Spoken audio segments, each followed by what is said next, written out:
Baik, bismillahirrahmanirrahim. Assalamualaikum warahmatullahi wabarakatuh. Selamat pagi, Bapak Ibu, sejawat, para tenaga kesehatan dan pejuang PPI di seluruh Indonesia.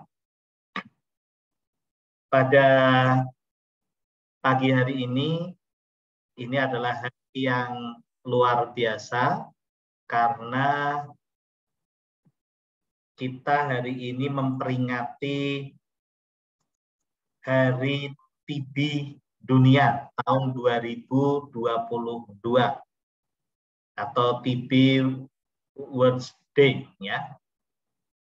Dan lebih luar biasa lagi karena kita berkumpul di channel yang baru yang kita sebut Ngopi di Kota.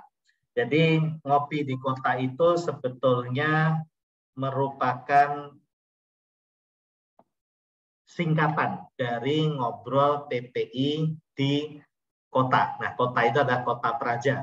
Jadi kita ambil dari nama organisasi cabang, yaitu Perdalin Kota Praja, Perdalin Cabang Kota Praja, kota-kota perifer area Jawa Tengah. Walaupun kita mengatakan kota-kota perifer area Jawa Tengah, tapi anggota kita pun juga ada yang di luar perifer Jawa Tengah dan menjadi sahabat kita dalam eksplorasi ilmu.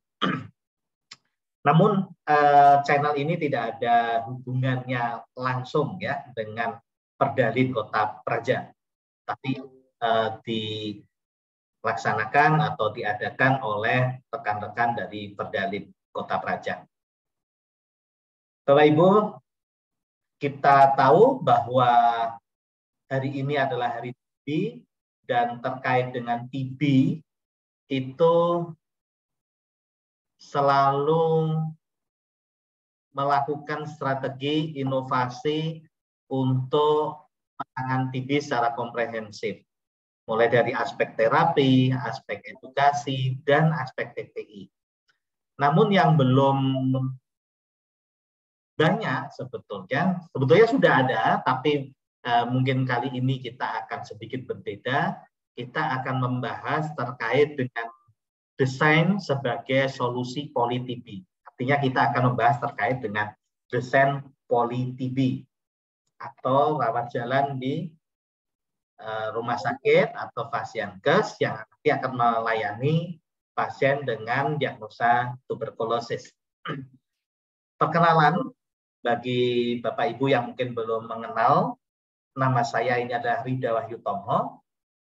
Saya lulus S1 Kedokteran Umum di Fakultas Kedokteran Universitas Islam Sultan Hasanuddin Semarang. Kemudian sebetulnya mengambil spesialis dulu di spesialis mikrobiologi klinik Undip, dan kemudian menyelesaikan S2 di Magister Arsitektur di Unika Sugio Pranoto Semarang dan Fellowship in International Society for Quality in Healthcare. Jadi ada gelarnya, cuma tidak saya tulis semuanya. Baik Bapak Ibu, kita akan mulai diskusi kita terkait dengan desain sebagai solusi pada poli-TB. Jadi ada beberapa pembahasan. Yang pertama adalah tentang Mycobacterium tuberculosis. Dan Bapak Ibu pastinya sudah tahu bahwa bakteri inilah yang menyebabkan TBC atau TB. Kemudian tentang konsep airflow, ya, konsep airflow atau kita sebut sebagai aliran udara.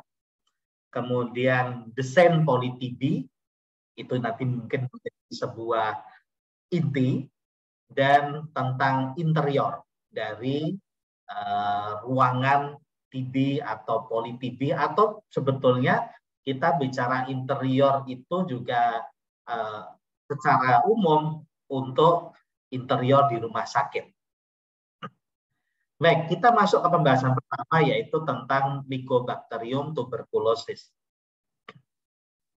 Jadi ini adalah gambaran beberapa mikroorganisme. Saya katakan bakteri karena mikroorganisme sendiri ada beberapa macam, ya, beberapa macam. Ada virus, ada bakteri, ada jamur. Dan yang warnanya hitam, bulatan-bulatan hitam, itu adalah virus. Sedangkan yang bulatan-bulatan berwarna silver itu adalah bakteri. Dan kita melihat bahwa ternyata Mycobacterium tuberculosis dia memiliki ukuran yang mungkin bisa kita bandingkan, ya. Kalau kita bandingkan dengan Streptococcus pyogenes, memang dia lebih kecil, tapi dia juga lebih besar dibandingkan Bordetella pertussis. Kenapa ini perlu digambarkan di sini? Supaya kita mengetahui bahwa tidak hanya masalah ukuran saja untuk melakukan transmisi. Ya.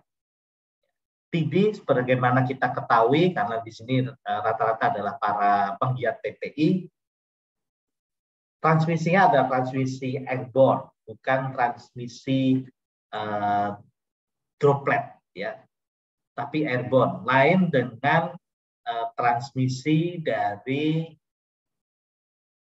COVID-19 yang saat ini adalah droplet, tapi nanti akan potensial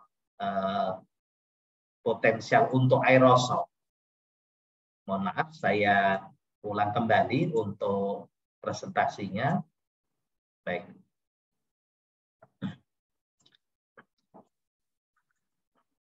Jadi saat kita bicara mengenai mengenai ukuran-ukuran itu kita tidak bisa kemudian mengatakan bahwa ini adalah masalah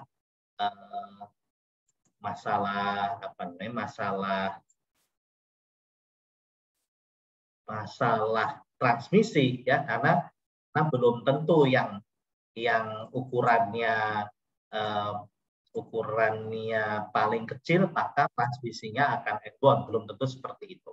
Dan di sini kita gambarkan di bagian ada respiratory infection, itu termasuk di dalamnya adalah TB.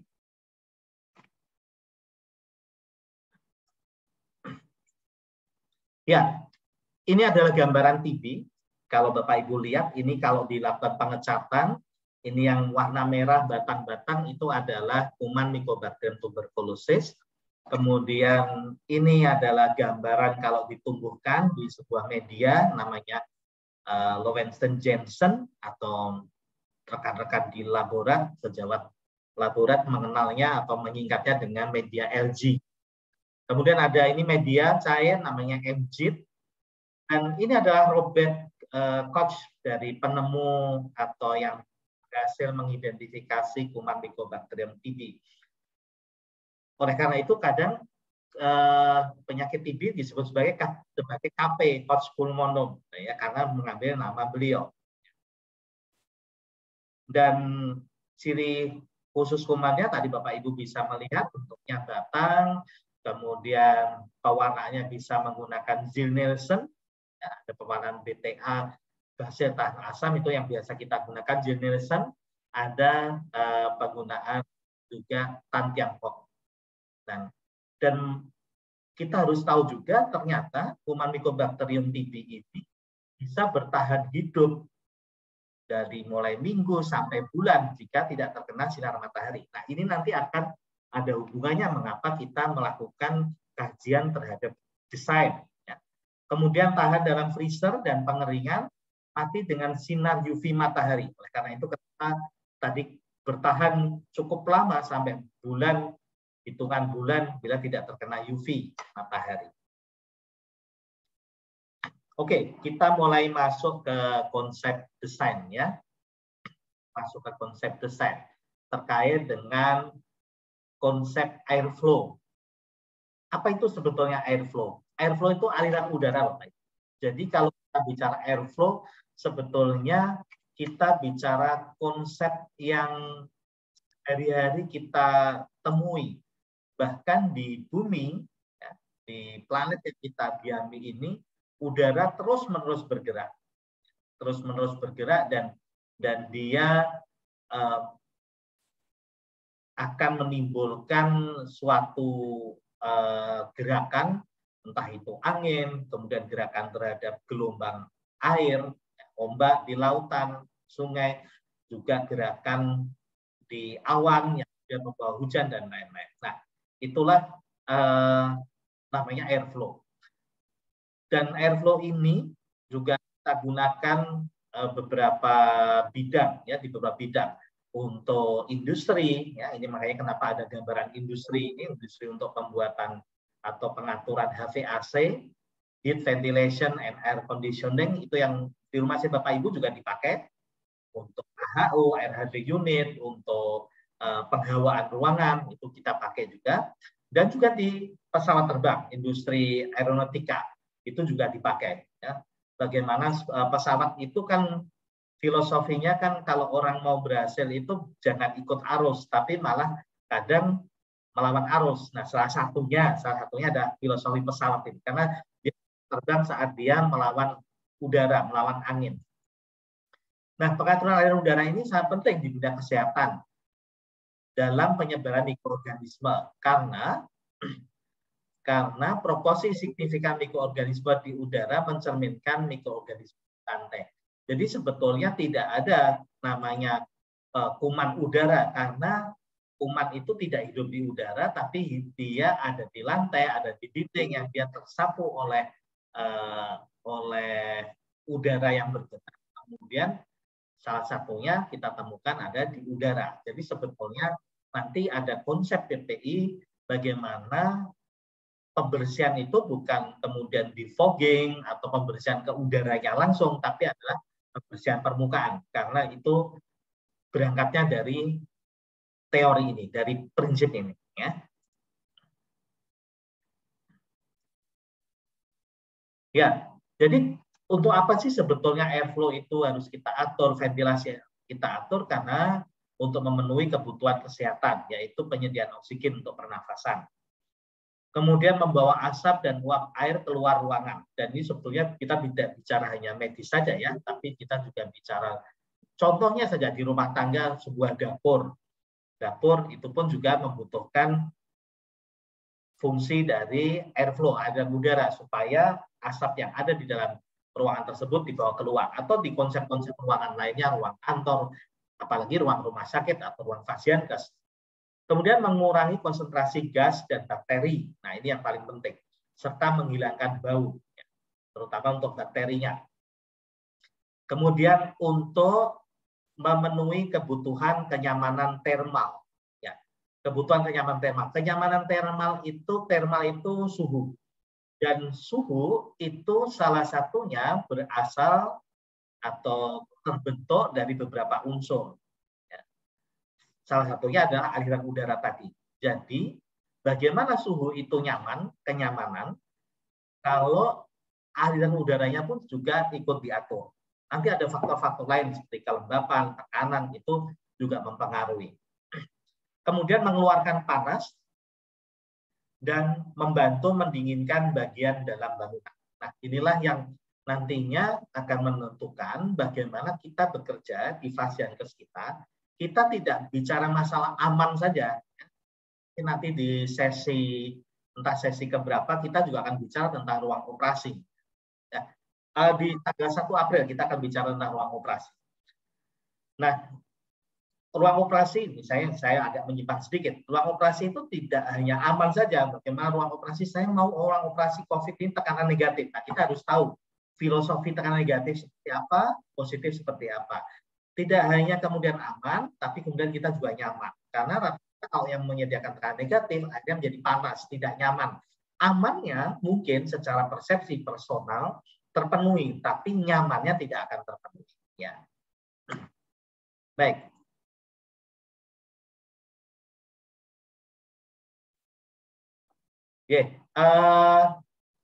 Nanti untuk penggabungan ke Zoom ini sudah diatur oleh admin, ya, jadi saya akan fokus tetap memberikan acara. Baik, kemudian kita bicara terkait dengan pengaturan aliran udara. Jadi tadi saya sampaikan pergerakan udara ini diatur dengan pengaturan tekanan, pengaturan inlet dan outlet. Jadi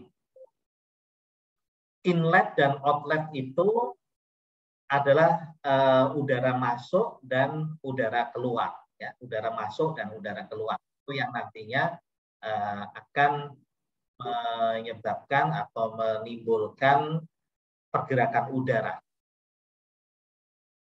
Nah, ini adalah salah satu contohnya. Ini simulasi, ya, simulasi ada ruangan, kemudian bagaimana ini sumber batuk, jadi keluar dropletnya menggunakan suatu zat yang bisa teramati, terwarnai, kemudian ini breathing-nya, bagaimana kemudian dia penghisapannya, ya. Ini ada dalam sebuah penelitian, sebuah jurnal, ya, yang dia kemudian akan mengukur bagaimana sih sebetulnya desain ruangan itu.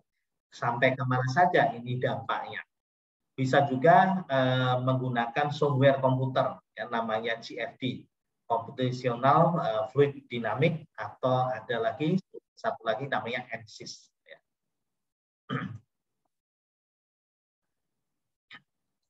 Ya, kemudian kita bicara mengenai pengukurannya. Cara pengukuran dari aliran udara itu menggunakan alat namanya anemometer. Ini kalau Bapak Ibu lihat, ini adalah macam-macam anemometer, ya. Ada yang di sebuah lapangan, gitu. Mungkin Bapak Ibu pernah melihat, ya, di bandara dan seperti ini. Ada yang seperti ada bentukan seperti ayam jago, ya. Ayam jago ini juga sebetulnya intinya untuk menunjukkan arah angin dan kekuatannya saja. Ini ada yang seperti ayam jago mungkin tidak sampai kekuatan, ya, kekuatan hembusan anginnya. Kalau yang sering kita gunakan di rumah sakit, kebetulan karena tadi saya S2 saya adalah arsitektur dan saya kebetulan PPI, kita juga melakukan pengukuran seperti ini, tentu saja bekerja sama dengan instalasi sarana prasarana dari rumah sakit. Nah, kita lakukan pengukuran ini yang kemudian kita amati, ini namanya anemometer digital, ya. Jadi di situ nanti kita amati untuk untuk kekuatan atau kecepatannya. Jadi vane anemometer ini semuanya ada kilometer per hour, ya. Muncul di alat ini yang hitam kecil ini kilometer per jam. Nanti akan kita konversi menjadi meter per second atau meter per detik. Nah, kemudian kita ini baru kecepatan aliran udara, ya. Kemudian kita menghitung ACH-nya, ya. ACH itu rumusnya adalah volume ruangan, jadi panjang, lebar, tinggi dimasukkan dalam kubik, kemudian luas penampang exhaust fan-nya, ya, termasuk luas penampangnya berapa harus diketahui. Maka itu nanti ada cara penghitungan untuk pemilihan exhaust fan. Jadi tidak bisa kemudian kita asal meminta beli exhaust fan, gitu, tidak bisa. Tapi harus memang ada ketentuannya. Nah, luas exhaust fan itu nanti dalam meter persegi, kemudian V yang besar, ini dikalikan konstanta dulu 3.600 kalikan V besar, itu velocity. Nah, ini yang diambil dari anemometer tadi yang berupa kilometer per jam dirubah dulu ke meter per detik. Nah, itulah nilai ACH, sehingga kita nanti bisa mengukur, oh, ini nilai ACH saya jumlahnya sekian dan sekian. Nah, ini adalah ventilasi, ya, ventilasi silang horizontal dan ventilasi silang vertikal.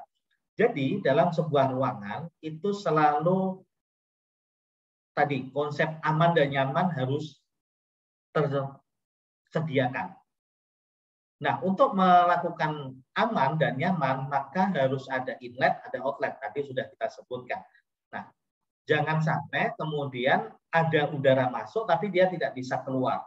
Ada inlet, tidak ada outlet, ada masuk tapi tidak ada buangan. Nah, itu akan menyebabkan udara menjadi tidak nyaman dan pastinya tidak aman. Karena tadi kita menyampaikan bahwa konsep dari kita mempelajari tentang aliran udara adalah salah satunya supaya mikroorganisme itu kemudian terbuang, ya, terbuang. Nah, ini adalah beberapa gambaran. Ini kalau tidak ada outlet, maka dia hanya berputar-putar di sini. Ini ada inlet, kemudian outletnya di atas. Nah, maka kecepatannya ini ada ya, kecepatannya, angka-angkanya. Ini teknis sekali sebetulnya ya, teknis sekali. Tapi intinya ada inlet, ada outlet. Jangan sampai kemudian udara tidak bisa bergerak. Nah, di pandemi ini sering ditanyakan mengenai AC. AC itu yang mana ya? Jadi AC itu sebetulnya yang bagus adalah yang open system. Jadi kalau dia closed system, ini seperti ini closed system. Jadi cara penempelan AC atau peletakan pemasangan AC itu pun juga ada aturannya. Dengan konsep bahwa udara dingin dia akan selalu jatuh ke bawah. AC itu kan udara dingin, dia akan jatuh ke bawah. Udara panas dia akan keluar. Tadi udara panas harus dikeluarkan. Oleh karena itu pemasangan AC sebaiknya jangan terlalu dekat ke plafon atau langit-langit seperti ini, tapi dia agak turun yang kemudian udara panas itu akan naik karena memang secara fisika udara panas itu selalu akan naik. Nah, udara panas yang naik itu harus dikeluarkan. Pengeluarannya adalah melalui lubang di atas AC. Boleh kita beri lubang di atas AC. Yang tidak boleh adalah kalau dia berada sejajar atau di bawah AC. Nah, itu nanti akan menyebabkan AC akan cepat rusak. Nanti mungkin di sesi berikutnya kita akan membahas khusus AC misalnya ya. Nah, kita bicara mengenai desain PoliTB dari bekal tadi yang sudah kita dapatkan terkait aliran udara. Dan saya menggunakan panduan dari ini ada Hospitals Facilities Planning and Management dari Kounders. Jadi ini adalah sebetulnya buku arsitektur juga. Jadi untuk TB ya, untuk TB itu kita bisa menggunakan sirkulasi horizontal. Nah, sirkulasi horizontal ini yang tipenya koridor, bersifat terbuka, tapi ada pembatas terhadap ruang luarnya. Jadi ada pembeda antara, oh ini yang ruangan untuk PoliTB, ada yang di luar PoliTB. Nah, batasan itu bisa elemen pembentuk ruang seperti dinding, kemudian lantainya mungkin juga berbeda, atau ada lantai yang sedikit meninggi, gitu ya. Nah, ini bisa modelnya ada single load. Single load itu artinya dia pintu masuknya satu, ya pintu masuk, pintu keluarnya satu. Jadi menjadi satu single. Ada juga yang desainnya adalah desain double load. Double load ini juga bagus menurut saya ya, karena di sini ada alur yang membedakan antara alur petugas dan alur dari pasien, ya, petugas kesehatan atau petugas lainnya seperti kebersihan, kemudian sarana prasarana kalau memang dibutuhkan dia akan masuk dari alur petugas, berbeda dengan alur pasien. Nah, ini ada double load, ya, bisa juga menggunakan seperti itu. Dan yang harus kita ingat juga bahwa peletakan atau penyusunan bangunan itu harus mengikuti kaidah penyinaran matahari. Dan arah bangunan, ya, arah bangunan itu dia menghadap utara selatan untuk fasad itu bentuk mukanya, sehingga matahari ini dia akan menyinari bangunan, ya, menyinari bangunan secara tepat dan kontinu, ya, tepat dan kontinu. Sebetulnya matahari ini juga tidak bergerak dari timur ke barat karena Indonesia itu unik. Akibat dari posisi bumi yang dia sudutnya 23,3 derajat, maka bumi itu bentuknya miring. Jadi kalau saya peragakan misalnya ini bumi ya, bumi itu bentuknya miring seperti ini karena sumbunya juga miring, ya. Sehingga dia berotasinya seperti ini ya, dia rotasinya seperti ini, bukan tegak lurus seperti ini ya. Apalagi kalau bumi datar, ini mohon maaf saya tidak membawa bola, ini seolah-olah bumi datar, bukan, bumi bentuknya tidak datar, bulatnya seperti bola. Nah, dengan posisi miring seperti itu dan Indonesia letaknya berada di khatulistiwa, ya, kita dilewati khatulistiwa, maka keuntungannya adalah kita masuk negeri yang mendapatkan sinar matahari sepanjang hari, sepanjang tahun. Jadi kita tidak pernah punya fase matahari tidak terbit selama 2 bulan, itu kita tidak memiliki fase itu. Ya. Nah, itulah yang nantinya akan kita atur. Jadi kalau sebuah bangunan itu belum berdiri atau ada perancangan bangunan terkait dengan Fasdiankes, rumah sakit atau balai paru atau dia puskesmas ada fasilitas TB, maka bisa diatur arah matahari kemana, itu harus dipertimbangkan. Nah, ini sebagai contoh ya, sebagai contoh. Jadi ini ada kebetulan dia ada rawat inapnya, kemudian dia ada untuk poli-TB, di sini poli-TB-nya. Nah, ini timur ke barat. Jadi tadi sebetulnya karena posisi yang miring tadi, matahari tidak betul-betul dari timur, tapi terbit condong ke utara atau condong ke selatan. Jadi bisa kita katakan kalau tidak ke tenggara, ke timur laut. Itu yang terjadi di Indonesia. Jadi bukan persis di timur tidak, tapi condong ke tenggara atau condong ke timur laut. Tenggelam juga bukan pasti dari barat, bisa ke barat daya, bisa ke barat laut. Itu uniknya di Indonesia. Dan kita akan selalu mendapatkan itu asal posisi bangunan kita tempatkan. Dan kalau kita lihat ini cukup bagus, bangunan ini mendapatkan sinar matahari terus-menerus, ya. Termasuk poli-TB-nya. Dan nanti juga ini kemudian dia merancang juga untuk kamar rawat inapnya. Tapi yang menjadi fokus kita saat ini adalah poli-TB.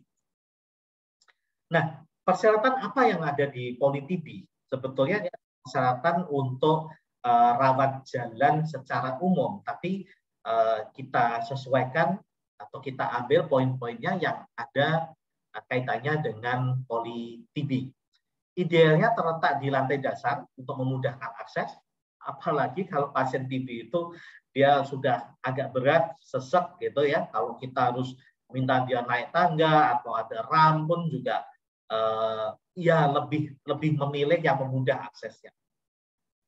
Letaknya dekat jalan utama, ada akses kursi roda.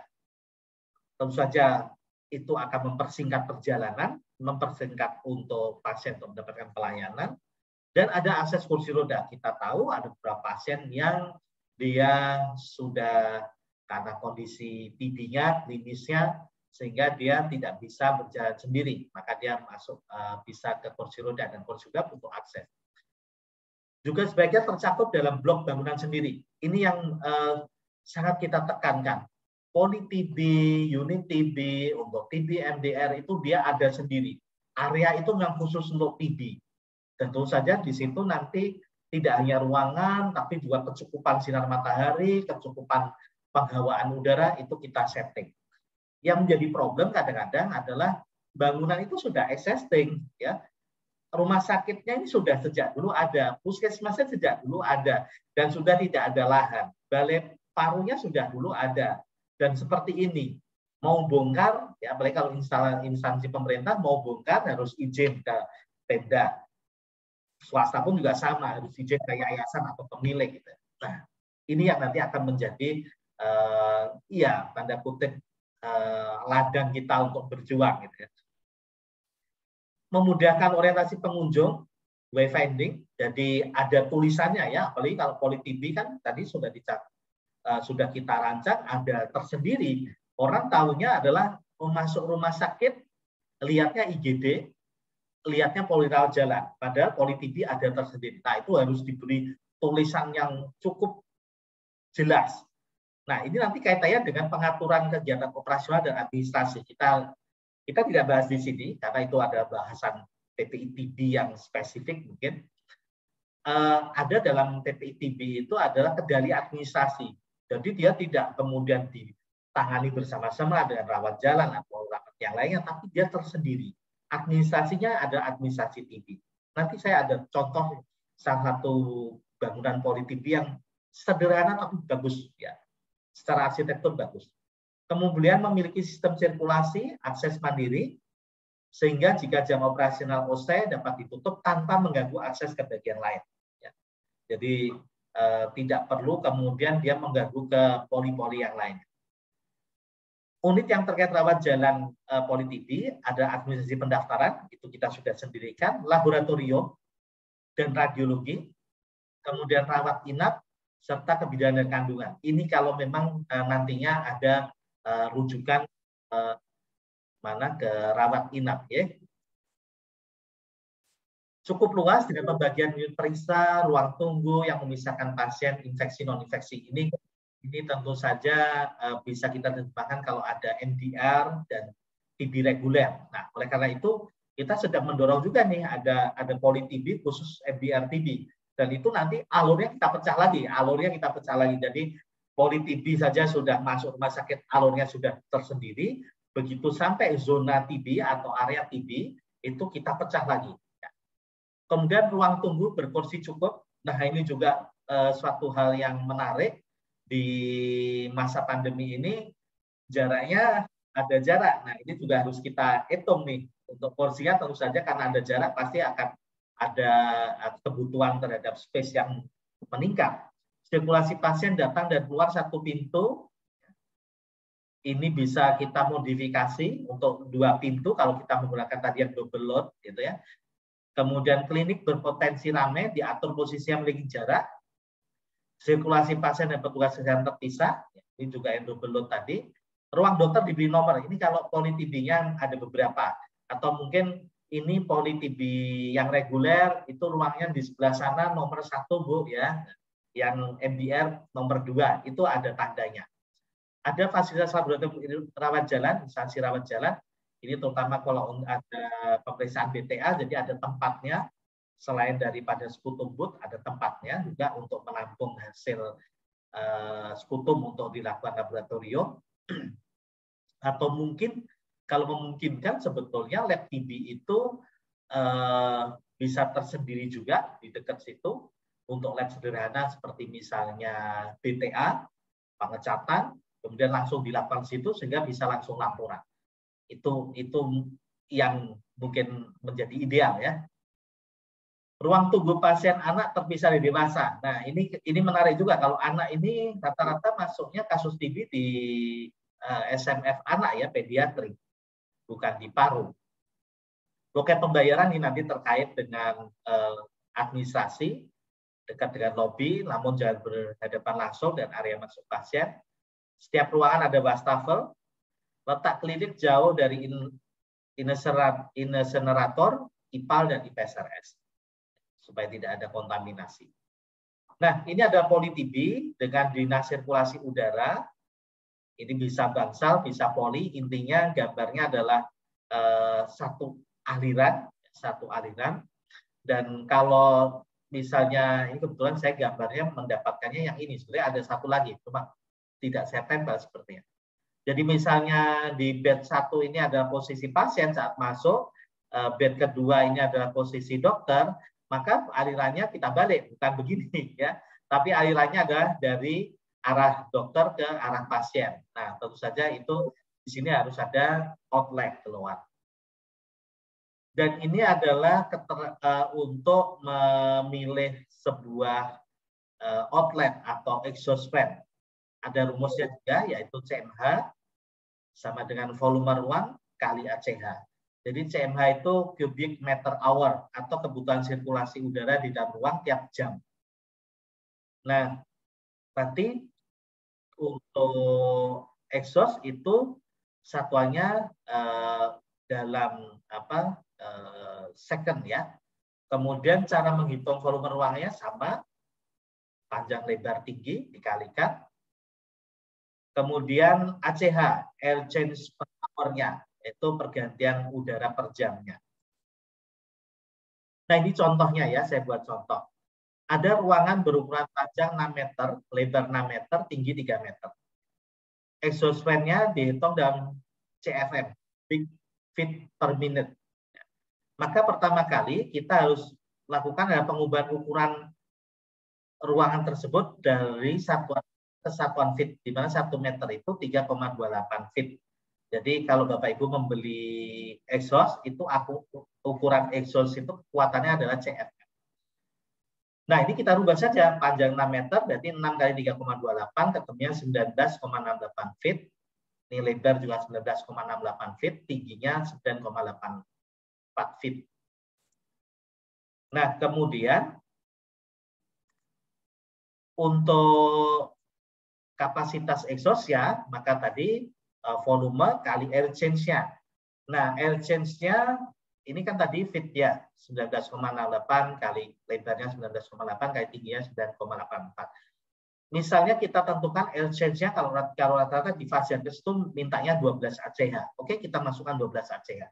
Ketemunya 45.732,7 cubic feet per hour. CFH ya, CFH. Belum CFM ya, ini cubic per hour satuannya. Nah, hour-nya ini, jamnya ini dirubah menit, artinya dibagi 60. Ketemunya 762,21 CFM. Artinya kekuatan exhaust yang dibutuhkan adalah 762,21 CFM.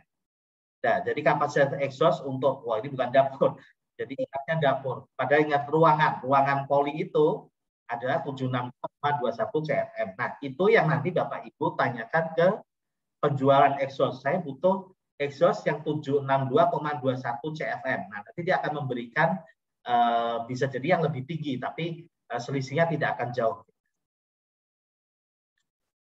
Nah, ini ada exhaust fan ya. Exhaust fan untuk poli TB atau untuk tindakan TB terkait dengan TB itu biasanya ruangan pemeriksaan kita pilih yang ukurannya 25 cm ya, ukuran 25 cm. Kemudian untuk ruang tindakan itu 30 cm, diameter 30 cm, dan ruangan perawatan 35 cm. Ini baru ukuran, belum yang CFM-nya. Kalau CFM itu daya untuk hisapnya ya. Nanti Bapak Ibu bisa meminta itu kepada penyedia dari exhaust fan. Nah, exhaust fan itu dia untuk menghisap, tapi yang untuk mendorong, ya untuk mendorong itu membutuhkan fan. Nah, fan atau kipas angin. Ini untuk 35 cm, diameter 35 cm, ini untuk ruang registrasi. Dan kemudian untuk pemeriksaan, ruang pemeriksaan itu 30 cm, tentu saja ini peletakan fan-nya adalah di belakang petugas ya, bukan dari pasien. Kalau dari pasien nanti kena petugas ya, itu harus diingat. Kemudian fan yang berdiri atau standing fan ini bisa di ruang tunggu diameter 35 cm. Ya. Nah, ini yang ingin saya tunjukkan. Ini saya ucapkan terima kasih untuk sejawat PPI dari RSUD Sunan Kalijaga Demak. Ini atas kebaikan Dr. Mulyono Aji, spesialis paru dari RSUD Sunan Kalijaga Demak. Ini menurut saya desain yang sangat-sangat sederhana tapi tepat. Jadi ada klinik tulip ini ya, klinik tulip. Ini kebetulan gedung perawatan khusus paru ini. Jadi ini daerah paru ya, memang konsepnya cukup bagus. Jadi ini kliniknya untuk pemeriksaan pasien TB. Ini gedung perawatan paru, kemudian sebetulnya di depan di seberang dari mobil ini ada mobil ini belum tertutup nih, atau ya mohon maaf nomornya. Ini ada laboratorium. Ya. Nah ini kalau kita lihat, ya, jadi ada ruang tunggunya. Jadi ini model yang one loaded corridor gitu ya. Dari ruang tunggu, kemudian dia bergerak ke ruang pendaftaran.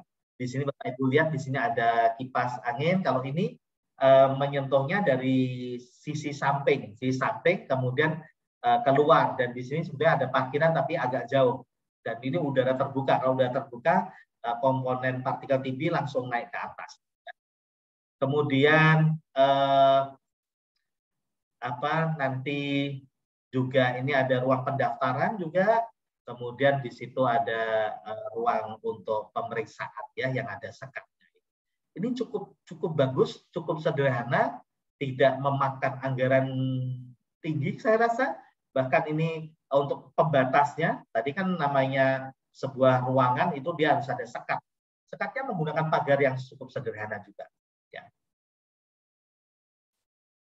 Nah, untuk interiornya, ya kalau nanti mau dibuat interior, nah ini akan saya sampaikan ini sebenarnya interior secara umum, tapi ada interior yang konsepnya sekarang ada konsep kromoterapi. Kromo itu warna, terapi itu pengobatan. Konsep ini dikemukakan oleh ahli matematika bernama Pythagoras. Bapak Ibu mungkin sudah mengenal Pythagoras ya. Pythagoras ini beliau ahli matematika yang dulu kita pelajari ada persamaan Pythagoras ya. Ya, persamaan Pythagoras.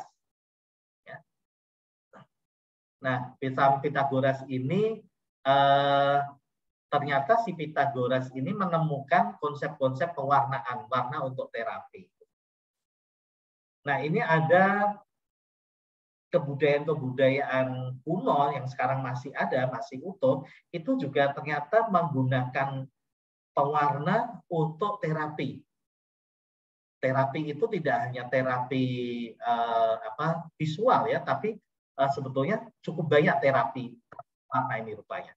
Nah, ini ada kebudayaan Mesir, kebudayaan Persia, dan kebudayaan Tiongkok. Ya, coba kalau Bapak Ibu lihat, kita agak bermain-main ke bidang saya arsitektur ya.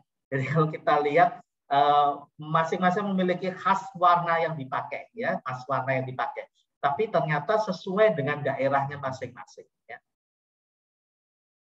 Dan itulah yang mendorong seorang ahli fisiologi bernama Niels Finsen, dia menggunakan pewarna warna violet, ultraviolet untuk TB. Nah, jadi Niels Finsen inilah yang kemudian mengemukakan bahwa gelombang warna bernama violet yang ultra itu bisa terapi TB. Itu tahun 1877. Dan dia menciptakan alat juga, ini alat untuk terapi juga ya. Jadi kalau Bapak Ibu lihat, saya malah belum pernah melihat langsung. Saya dapat dari artikel tentang Niels Finsen tentang terapi. Nah, ini dia menggunakan alat yang seperti alat salon gitu ya kalau sekarang, tapi ini untuk melakukan terapi. Dan ternyata tidak hanya untuk TB, tapi dia juga menggunakan untuk pox virus pox. Ya, ini virus pox ya. Itu dia gunakan untuk terapinya warna. Saya belum mendapatkan literatur yang komplit bagaimana prosedurnya. Ya. Dan akhirnya pasien membaik. Ini sebelum terapi warna dan ini membaik. Nah, itulah ternyata rahasia warna termasuk nanti pengaturan interior itu karena otak kita sudah disetting ya left brain versus right brain. Jadi otak kiri, otak kanan. Dan ternyata otak kanan itu mengandung terkait dengan visual and colors. Nah, itulah mengapa warna ini juga menentukan dalam pemilihannya ya. Tidak kemudian namanya rumah sakit, namanya puskesmas, namanya balai paru selalu putih. Ternyata tidak, putih sendiri ada efek merugikan gitu ya. Nah, ini semakin ke arah merah maknanya adalah hangat ya. Cermin emosi, rasa marah, murka menimbulkan kemurkaan ya, emosi. Nah, ini warna merah-merah gitu ya. Kemudian biru ini warna yang dingin, warna yang nyaman, ya. Namun juga kadang menyebabkan kesedihan atau feeling blue gitu ya orang bilang ya. Dan rasa tidak peduli dalam muncul dalam pikiran. Ternyata memang warna itu tidak bisa ini pasti ini gitu ya. Ternyata. Nah, warna putih itu memang umumnya dipakai oleh fasiadas karena dianggap mewakili kepolosan, kesucian, tampak lebih luas ruangannya, kemudian dingin, bersih, ya, tenang, bahkan kalau ada kotoran akan mudah tampak. Ya.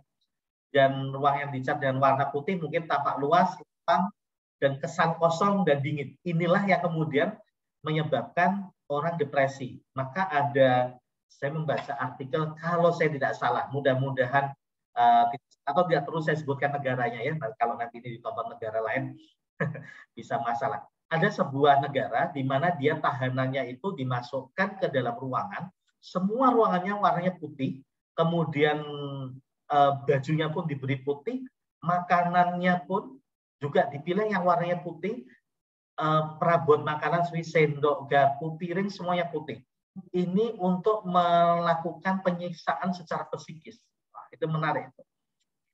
Makanya jangan disampaikan terkait dengan tenaga medis kenapa pakai putih, dokter jasnya putih gitu. Tapi sekarang juga ada dokter-dokter yang menggunakan baju juga sudah tidak putih ya. Tapi filosofi putih itu bersih, kalau ada kotoran langsung terlihat. Nah, ini sebuah rumah sakit, ini saya juga karena saya arsitektur, ini kita pelajari tentang interior. Saat itu saya diminta untuk mengkaji warna di sebuah rumah sakit, dan pembimbing kami waktu itu, guru kami mengatakan ini bagus sekali kajiannya karena ruangan ini menggunakan warnanya bukan putih, yaitu coklat. Jadi kalau Bapak Ibu lihat coklatnya ada gradasi, coklat polos yang pastel, dan ada coklat yang pastel juga tapi agak mengkilap gitu.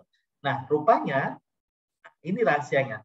Ternyata warna krem, hijau pastel, coklat muda itu memberikan rangsangan di otak kanan terkait dengan relaksasi, mengurangi ketegangan, sehingga itulah yang dipilih oleh rumah sakit tadi di zona rawat jalan, zona untuk kamar pasien, kamar mandi pasien, dan di kamar mandinya juga seperti itu. Zona rehabilitasi, zona penunjang medis.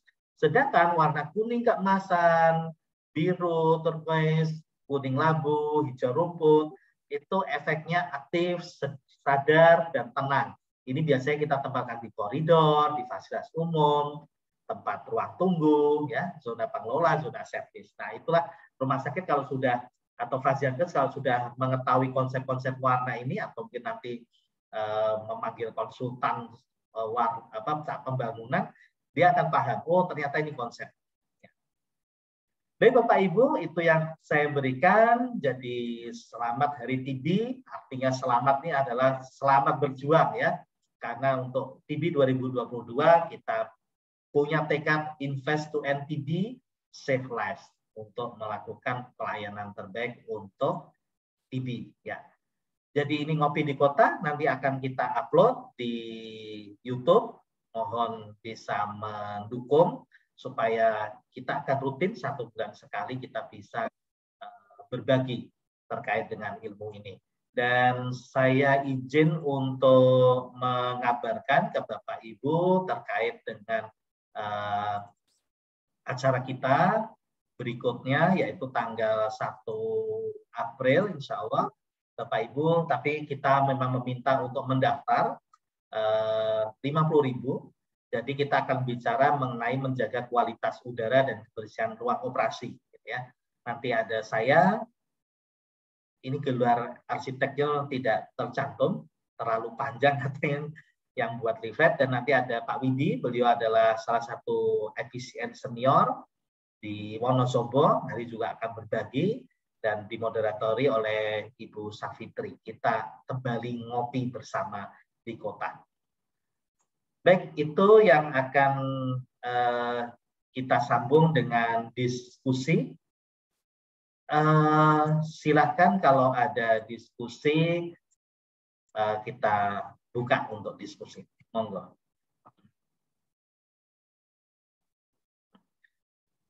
Silakan Bu Murni, sudah bisa di-unmute. Bu Sri Purwaningsih. Silakan, sudah bisa di-unmute. Baik, terima kasih Dr. Ida. Selamat pagi Dok. Presentasi yang mohon maaf saya off video karena di jalan ya. Oh tidak apa-apa, saya sambil ngopi juga ini. Sambil ngopi. Saya ngopi juga. Saya sudah habis tadi Dok. Ada 2 pertanyaan Dok. Luar biasa sekali, saya sangat merasakan manfaat dari materi yang sudah dipresentasikan Dr. Ida. Ada 2 pertanyaan. Yang pertama adalah pada kondisi tertentu Dok, di mana keterbatasan fasilitas itu ada, bagaimana pengaturan untuk poli-TB kalau antara TB sensitif obat dan TB MDR itu masih di satu tempat, dokter. Apakah itu kita harus mengatur aliran udara atau setting yang seperti apa yang lebih aman atau seperti apa? Kemudian yang kedua, tadi kan di ketentuan CFM tadi ya, Dok ya, untuk memilih kekuatan exhaust untuk menjadi paten terhadap daya hisap udara kotor itu apa namanya, dokter, di instruksi pabrik atau maaf karena saya kurang pengalaman dalam hal memilih bahan, itu pasti selalu ada ini ya, Dok ya, karena yang kami lihat di beberapa tempat itu seringkali asal exhaust dibeli kemudian dipasang gitu, dokter. Matur nuwun, dokter, informasinya, sehat selalu. Sehat selalu, Bu. Ya, matur nuwun, Bu. Jadi terkait dengan pencampuran, kita tentu saja harus kembali semua persoalan kita kembalikan ke filosofi. Sama seperti kalau saya bicara di teman-teman komite medik di awal pandemi, mereka minta ruang operasi harus tekanan negatif. Nah, coba dong kita kembalikan tekanan negatif itu seperti apa, tekanan positif seperti apa, aliran udara yang kita kembalikan ke situ. Nah, sama. Ini ada TB yang reguler, artinya dia terjadi MDR. Yang satunya MDR. MDR TB itu apa sih? MDR TB, MDR itu multi drug resistant, ya, multi drug resistant TB. Jadi ada rifampicin dan INH yang dia resisten. Kumannya kuman Mycobacterium tuberculosa, tapi dia yang satunya sudah resisten, satunya masih baik-baik. Ibaratnya yang ini anak bandel, anak nakal, yang ini anak masih baik-baik gitu. Baik-baik ya. Iya, dicampur itu kecenderungannya bukan anak nakal, anak baiknya yang mempengaruhi anak nakal, bisa anak nakalnya yang mempengaruhi yang anak baik gitu. Nah, inilah yang kita takutkan kalau dia nanti ada namanya, ini kalau bicara bahasa ilmiahnya transfer genetik untuk gen resistennya kepada yang kuman yang Mycobacterium tuberculosis yang masih baik, yang masih sensitif. Nah, oleh karena itu ya ini kalau pakai bahasa keindonesiaan ya sudah jalani dulu, mungkin nanti dengan pengawasan ya. Untungnya kalau bicara TPI itu selalu bicara tahapan-tahapan risiko ya. Jadi oke, kalau ruangan belum bisa kita tata, APD-nya dulu kita perkuat. Nah, alurnya dulu yang kita atur gitu ya. Jadi bukan langsung bongkar gitu. Tapi tidak bisa lama-lama. Suatu tahapan itu kita, dan ini makanya kadang-kadang acara-acara seperti ini saya selalu mengimpikan yang rawuh gitu. Yang rawuh itu Bapak dan Ibu Direktur itu. Oh, itu sangat Bapak dan Ibu Keuangan, walaupun Bapak Ibu Keuangan ini bukan nakes, bukan dokter, bukan perawat, bukan PPI, tapi beliau duduk. Karena kalau itu kerso duduk di sini, maka itu suatu hal yang mudah-mudahan memberikan keilmuan dan mencerahkan. Tetap harus ada program. Berapa lama nih kita akan seperti ini? Oke, paling lama 1 tahun. Karena ini menyangkut terkait program TB. Gitu. Nah, tetap harus diatur. Kemudian yang kedua terkait dengan exhaust. Saya sebetulnya juga tidak punya daftarnya, Bu, untuk ini exhaust-nya begini. Tapi ini saya sampaikan secara umum. Tapi kalau Bapak Ibu ke toko itu, saya mau pasang exhaust, kekuatannya ini ada enggak ukurannya? Nah, dia akan memberikan. Dan biasanya yang pertanyaan yang paling pertama ditanyakan ada exhaust-nya mau dinding atau plafon gitu. Dan biasanya itu sudah ada pertanyaan itu dulu. Nah, itu yang nanti akan kita tata. Dan ini termasuk menjawab apa yang ada di chat ya. Tidak bisa kemudian kita mengatakan bahwa oh kalau seperti itu berarti exhaust-nya ukurannya sama dengan yang ruangan tadi milik RSUD Demak. Ya nggak bisa. Kemudian kita harus lihat kondisi existing saat ini seperti apa itu. Makanya juga kadang-kadang dan biasanya habis acara-acara seperti gini ada WA masuk, dokter kami punya ruangan ukuran sekian. Exhaust-nya taruh di mana? Kita tidak bisa membayangkan itu karena saya juga harus tahu di kanan kirinya itu ada apa. Oh, di sana ada perumahan penduduk, jaraknya sekian, di sana ada sekian. Itu kita harus melihat sendiri. Sama ketika kita sebagai PPI, kita dilibatkan dalam pembangunan rumah sakit, kita pun ikut turun, kita ikut mengukur, kita melihat namanya kalau bahasa arsitekturnya itu tapak ya, tapak bangunan dengan lingkungan sekitarnya. Begitu. Makasih, Dokter. Oke, monggo. Izin bertanya, Dok. Monggo, silakan. Monggo. Terima kasih. Assalamualaikum warahmatullahi wabarakatuh. Waalaikumsalam. Saya Handi dari RSUD Dr. Lukman Hadi Kudus, Dokter. Ini kantor ruangan saya. Anak buah ini, Dok. Ya, monggo Pak Handi. Oke, izin bertanya untuk 2 atau 3 pertanyaan, Dokter. Yang pertama, untuk mikroorganisme Mycobacterium tuberculosis itu bisa bertahan di luar sebelum masuk ke dalam tubuh itu ya kira-kira sampai berapa jam ya, Dok? Itu yang pertama. Yang kedua, seperti yang dokter sampaikan tadi bahwa secara ideal untuk aliran udara airflow itu dari nos ke pasien gitu ya. Jangan sampai artinya tekanannya negatif, jangan sampai ke perawat. Bagaimana trik kita seandainya, karena sering kita jumpai bahwa ruangan-ruangan yang sudah jadi itu banyak konsepnya yang mungkin karena tidak konsul ke konsultan yang mengerti tentang kesehatan, sering airflow-nya itu justru kalau mengandalkan udara bebas, udara yang masuk itu justru air udaranya itu bisa saja dari ke arah pasien ke arah perawat. Apakah kita diperbolehkan ataukah memang diharuskan untuk memodifikasi airflow tersebut agar airflow itu tetap bisa berjalan sesuai ideal dari nurse station ke pasien, yaitu dengan modifikasi menggunakan fan tadi. Dan yang ketiga, Dok, seperti yang jenengan sampaikan tadi bahwa secara normatif bahwa matahari itu sebenarnya bukan terbit dari barat ke timur ke barat, tetapi lebih condong ke timur laut ke barat laut. Dari penjelasan Pak Ridho tadi, kalau boleh saya simpulkan, idealnya untuk mendapatkan sinar matahari yang maksimal, ruangan TV itu menghadap ke utara. Gitu. Terima kasih. Oke, baik, matur nuwun Pak Andi. Pak Andi ini IPCN di RSUD Lukman Hadi dan kebetulan saya ketua PPI-nya. Jadi bersemangat sekali. Saya senang kalau mendapatkan tim yang luar biasa, semangat. Oke, jadi kuman TB bisa sampai berbulan-bulan, Pak Hadi. Jadi maka itu konsep kuman TB itu lain dengan konsepnya COVID gitu ya, karena kuman itu dia airborne, dia bisa lebih lama dan menyebarnya memang lewat airborne, lewat udara. Kemudian modifikasi airflow malah wajib, Pak, malah wajib, karena kalau tidak dimodifikasi maka kita yang kena itu. Maka dari itu saya kalau sebagai ketua PPI itu kadang ngotot juga kalau misalnya lu ini arahnya salah gitu. Apalagi kalau kemudian enggak Pak, ini begini. Nah, jangan pakai persepsi, pakai keilmuan, karena ini masalah nakes kita harus dilindungi. Maka airflow itu memang harus diatur gitu.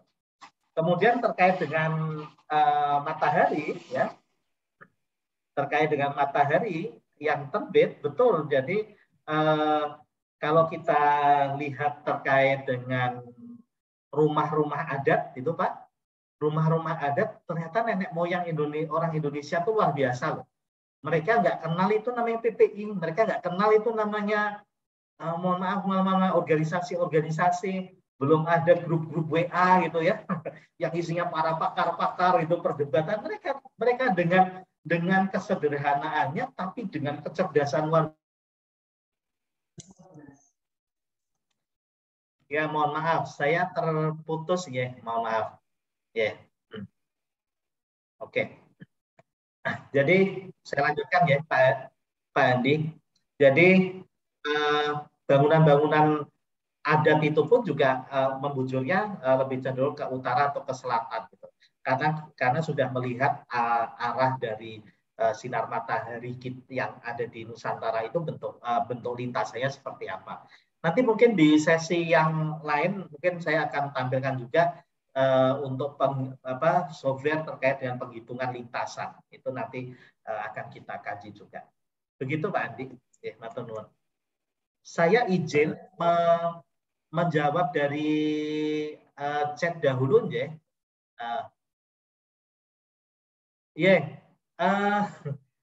Ya betul, link Zoom-nya mohon maaf saya ada kesalahan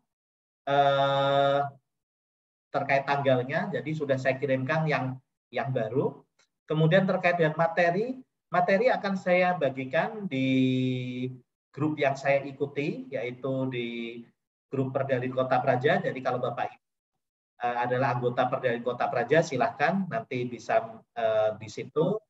Kemudian ada di grup yang tadi, jadi untuk para pendaftar pendaftar untuk acara ngopi sesi di kota, ya, itu sesi 1 memang kita batasi juga jumlahnya 90 ya kalau nggak salah.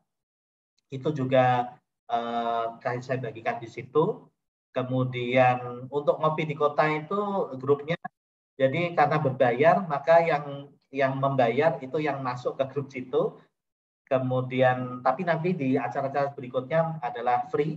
Kemudian saya bagikan juga di beberapa grup lainnya ya. Grup lainnya ada grup tentang anti war icon Kota Praja, itu grup sebetulnya membahas antibiotik PPRA, tapi nanti saya akan bagikan di situ, dan grup komite-komite lainnya. Mudah-mudahan nanti bisa tersebar ya. Kemudian izin dari rumah sakit memiliki 1 ruangan tekanan negatif, bolehkah penempatan pasien COVID dengan TB? Aduh, jangan ya. Jangan, berbahaya. Jadi kalau bisa mungkin ya. Kemudian materinya, bahan materi baik nanti saya bagikan melalui, biasanya kalau WhatsApp itu nanti berantai. Kemudian contoh untuk poli-TB, contoh standarnya, bila tidak bisa mengikuti contoh standar, ya modifikasi. Makanya modifikasi seperti yang di RSUD Demak itu pun juga modifikasi ya. Iya Pak Tony ya, Pak Tony. Iya dokter itu. Ya, betul. Itu kan modifikasi ya, malah nggak nyontoh mana-mana ya. Iya. Kalau nggak salah itu dulu ruang ya Pak ya, ruang parkir ya awalnya ya. Parkir dulu.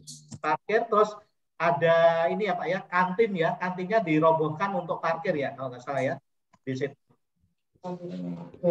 Kantinnya masih jauh. Oh, kantinnya itu iya. Sekarang yang jadi Rea Medik itu kantin. Oh, Rea Medik. Iya. Ya itu contohnya. Silakan nanti kalau mau studi banding hubungi Sunannya Demak itu, Pak Tony Amandafat. Gitu. Nanti melihat ke sana atau Dr. Mulyono Aji nanti dihubungkan. Ya.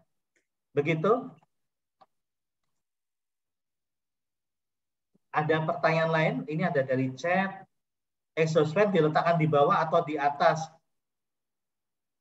Nanti tentang exhaust fan, peletakannya kalau dia dirawat inap itu 30 cm dari kepala ya, maaf, di arah kepala tapi dari lantai ya, dari lantai nanti ada letaknya gitu. Ya. Kalau ini di contoh tadi yang tulip tadi, dia tidak perlu exhaust fan tapi dia pendorong aja karena kemudian udara bebas. Begitu. Ada lagi sebelum kita kembali ke pelayanan? Mungkin kalau ada satu penanya langsung, raise hand. Baik, Aris Mulyanto, silakan. Ini Aris Mulyanto, PPI Kudus. Assalamualaikum warahmatullahi wabarakatuh. Terima kasih dokter atas waktunya.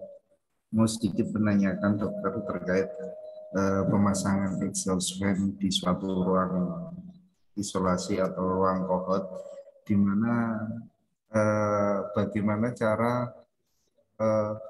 menghitung kebutuhan dalam suatu ruangan untuk pemasangan exhaust, dokter. Terima kasih. Ya, tadi Pak Aris, jadi sebetulnya sudah saya tuliskan terkait dengan kekuatannya. Kita membutuhkan kekuatan berapa, kemudian juga itu ruangan itu isinya apa gitu. Kalau isinya rawat inap, tentu saja kita akan sesuaikan dengan posisi kepala pasien dan nanti jarak 30 cm dari lantai. Dan juga kita mempertimbangkan akan dibuang kemana, ya. Jangan sampai begitu kita buang, di belakang kita ini ternyata untuk buangannya untuk lalu lintas manusia, itu tidak bisa. Kemudian juga arah dari hembusan udara. Makanya kalau tadi dilihat itu ada arahnya kipas angin, ya, dan dia menggunakan sistem yang untuk area tubuh tadi kan terhembusnya ke samping, ya. Kemudian kalau yang dari ruang pemeriksaan itu terhembusnya dari arah pemeriksa atau nakes ke pasien. Nah, itu harus kita tentukan. Dan katakanlah misalnya saya punya hitungan tadi, ternyata kebutuhan exhaust-nya 500 CFM. Nah, 500 CFM, tapi kemudian ada 5 bed. Artinya bisa 100, 100, 100, 100. Gitu. Jadi satu bed 100. Tapi hitungan dalam ruang itu ada daya penghisapan exhaust 500 CFM. Begitu, Mas Faris. Oh iya, terima kasih dokter. Terima kasih. Untuk menghubungkan ducting exhaust fan itu kan disambungkan dengan ducting, kemudian kita alirkan atau kita salurkan exhaust tadi, udara yang dari ruangan tadi keluar dengan tujuan kita buang udara yang dari luar itu ke gedung tertinggi, dokter. Di atas gedung tertinggi. Nah, di situ ketika tanpa adanya penyaringan lagi dari ruangan, apakah itu sudah bisa dikatakan aman, dokter? Baik. Jadi, konsep ducting itu adalah kalau tidak memungkinkan langsung buangan ke udara bebas. Maka itu kemudian diducting. Ducting itu prinsipnya dibelokkan, gitu, dibelokkan, tapi ke atas.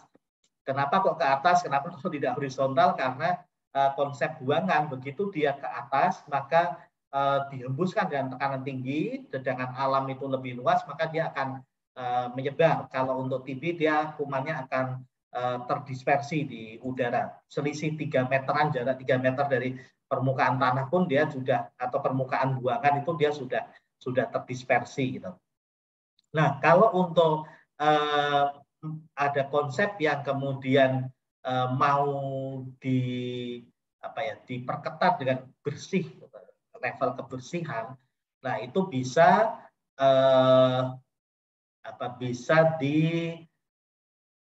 diberikan penyaring, ya. Kita bisa menggunakan pre-filter, medium filter, dan nantinya HEPA filter. Nah, itu nanti akan menjadi salah satu tambahan solusi, ya.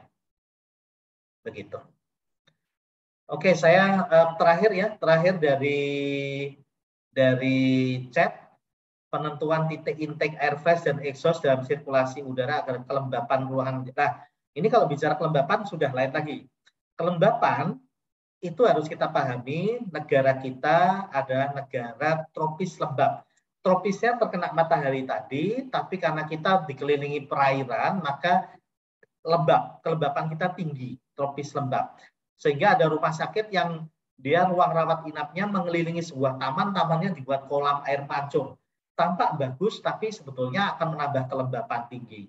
Nah, untuk kelembapan ini memang tidak bisa kemudian, karena ini dikatakan agar kelembapan ruangan menjadi normal. Nah, ada faktor apa kelembapan itu tidak normal atau meningkat? Nah, bisa jadi memang betul ada intake airflow dan exhaust. Jadi saya tidak bisa memastikan langsung menjawab di sini, ya, karena kita harus tahu kondisi real di lapangan. Itu ada faktor-faktor apa di situ yang kemudian menjadi lembabnya tinggi gitu. Nah, itu banyak sekali faktor-faktornya. Nah, kemudian TB di lantai 2 kalau ventilasi udara jeda dibuka, kecepatannya lebih besar dari exhaust fan. Ya, Itulah mengapa kalau untuk desain ruang yang alami, apalagi lantai 2 semakin tinggi sebuah bangunan, maka tekanan anginnya akan semakin tinggi juga, tekanan udaranya juga semakin tinggi. Nah, untuk desain ruangan ruangan yang menggunakan penghawaan alami, memang salah satu kerugiannya adalah kita tidak bisa mengendalikan untuk alirannya, kemudian kita juga tidak bisa mengendalikan terkait dengan cuaca, terkait dengan serangga yang masuk. Nah, itu yang menjadi kesulitannya. Jadi ini pun juga harus disikapi dengan hati-hati ya. Artinya saya tidak berani menjawab di sini karena juga sama kondisinya seperti apa itu. Yang itu nanti bisa kita atur ya. Nanti bisa kita memang harus tidak bisa mengira-ngira ya. Kita harus sediakan anemometer, kita harus sediakan kita harus kunjungi ruangan, lapangan, kemudian kita langsung melihat dan pengaturannya. Begitu Bapak Ibu, terima kasih untuk kehadirannya. Saya mohon maaf ini karena kita juga harus pelayanan dan mudah-mudahan ngopi kita pagi hari ini memberikan manfaat dan kita akan bertemu di acara-acara berikutnya. Insya Allah kita niatkan 1 bulan sekali. Insya Allah 1 bulan sekali. Untuk yang hari ini spesial karena hari TB dan ini bisa dikatakan soft openingnya. Untuk yang openingnya adalah besok ya tanggal 1 April. Silahkan Bapak Ibu mendaftar, nanti masuk ke grup dan terbatas memang tempatnya. Dan untuk hasil atau materi presentasi saya tetap kirimkan dalam grup-grup tersebut ya agar nanti bisa disebarkan gitu. Terima kasih Bapak Ibu, selamat berkarya, selamat pelayanan dan mudah-mudahan memberikan manfaat. Sehat selalu, tetap nanti kita akan ketemu di ngopi di kota, ngobrol PPI di Kota Praja. Sugeng ngopi, selamat ngopi, selamat beraktivitas. Terima kasih dokter. Selamat Mari pagi. ngopi, Dok. Terima kasih dokter. Selamat pagi.